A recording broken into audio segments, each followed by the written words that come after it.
आजको यो भिडियोमा चाहिँ कहाँ हिँडेका भनेर जान्न खोज्नुहुन्छ भने यो भिडियोको अन्तिम तक जुडिरहनुहोला।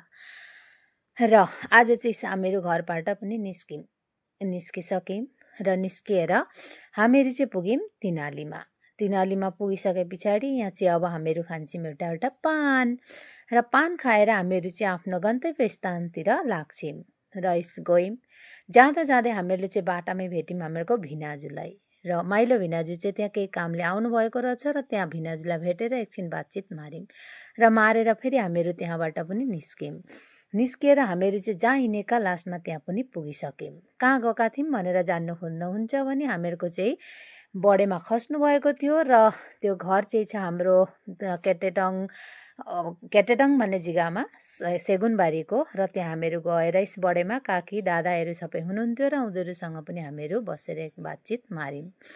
र ठुली बडेमा हुनुहुन्थ्यो खस्नुभएको। अब त्यहाँ गएर एकछिन बातचित मार्यौँ र घुर्दाखेरि बाटोमै हाम्रो माल दिदीको घर पर्छ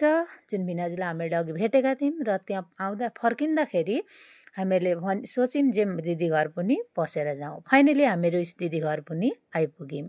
र दिदी घर पनि हामीहरू पस्यौँ र पसेर दिदी घर चाहिँ धेरै नाना रङ्गीका फुलहरू फुलिरहेका रहन् र त्यहाँको एक झलक फोटो पनि मैले भिडियो पनि लिएँ र यतापट्टि चाहिँ अब हामीहरू गयौँ र यहाँ चाहिँ आएर अब भान्जा भान्जीहरूले चाहिँ नमस्ते गर्दै थिए र उनीहरूसँग पनि हामीहरू बात बोल्यौँ र बोलिसकेर हामीहरू चाहिँ भित्र गएर दिदीसँग बातचित मार्यौँ, दिदी भिनाजु सबैजनासँग र एकछिन बातचित मार्यौँ र यता चाहिँ हुनुहुन्छ हामीहरूको भिनाजु पनि एउटा ब्लगरै हो